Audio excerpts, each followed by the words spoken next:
Il est champion olympique sans vraiment y croire. Steven Bradbury semble presque gêné d'être là sur la plus haute marche du podium après avoir gagné la médaille d'or la plus loufoque de l'histoire des Jeux. 2002, Salt Lake City, États-Unis. Steven Bradbury est pompier en Australie. Il pratique le short track depuis des années, mais n'a jamais accroché un podium dans une grande course individuelle. Impossible de penser que ce garçon va devenir l'un des héros des Jeux d'hiver. Dès les quarts de finale du 1000 mètres, il est distancé. Bradbury, maillot vert, est en dernière position à 50 mètres de l'arrivée et seuls les deux premiers vont en demi-finale. Mais devant lui, deux concurrents se gênent, l'un finit à terre, l'autre est disqualifié, et Bradbury décroche une place en demi-finale.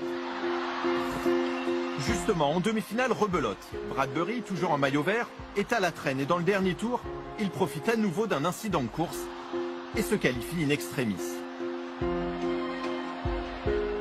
Deuxième course et deuxième chute juste devant l'Australien qui a eu le mérite de rester sur ses patins. À la surprise générale, l'Australien accède donc à la finale olympique. Là encore, il est distancé. Il accuse un sérieux retard jusqu'aux 100 derniers mètres dont les images vont faire le tour du monde.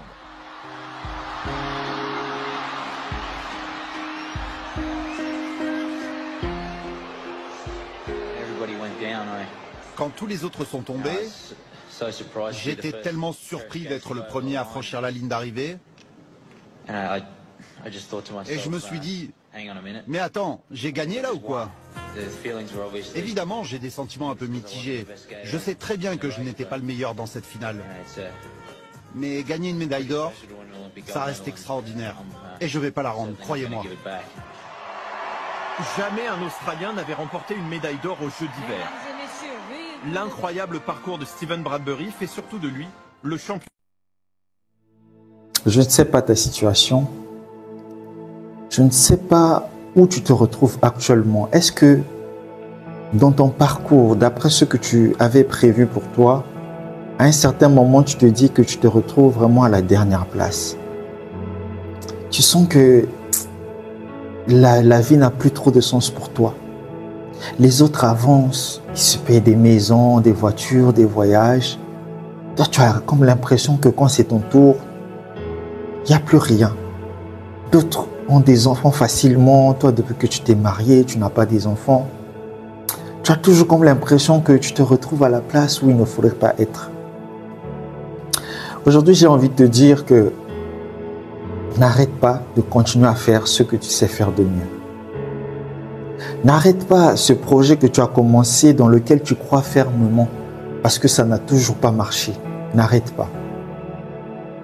La vie, c'est pas forcément ceux qui ont commencé à réussir en premier qui vont toujours être les meilleurs. Dieu a certainement une meilleure chose pour chacun de nous. Ce gars en train de faire ce sport-là, je ne sais même pas le nom, c'est quoi. J'ai voulu l'illustrer parce que il n'est même pas spécialiste dans le domaine. Il se retrouve là. Première course, il est le dernier. Mais pendant la course, il y a deux personnes qui entrent en collision et il se retrouve qualifié en quart de finale. Même chose pour la demi-finale. Et le jour de la finale, tout le monde s'écroule et lui, il fonce. Imaginez que quand les autres s'écroulaient là, quand les autres étaient devant, ils se disaient bon, je sais déjà que je serai dernier, je laisse tomber. Il n'aurait jamais obtenu cette médaille d'or.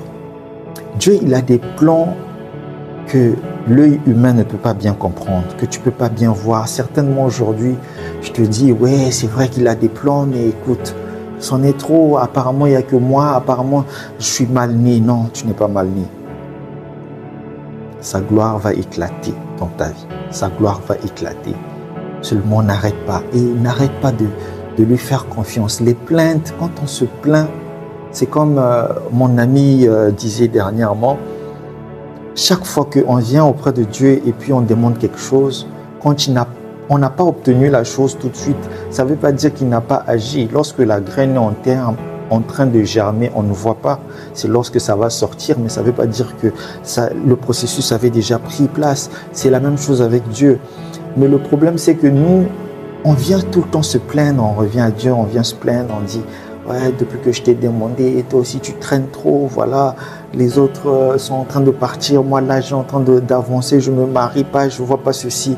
Ne te plains pas. Quand tu viens te plaindre, tu es comme cet enfant-là qui vient demander quelque chose à son père et qui dit, ouais, avec toi c'est toujours comme ça prend. Même s'il avait le désir de te donner tout de suite, il va d'abord freiner pour t'apprendre à savoir attendre.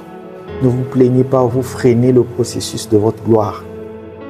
Croyez ferme, n'abandonnez pas. Les circonstances que vous voyez sont les mêmes circonstances que Dieu va créer pour encore vous donner la victoire à votre problème. Surtout prenez soin de vous, chaque jour est une vie.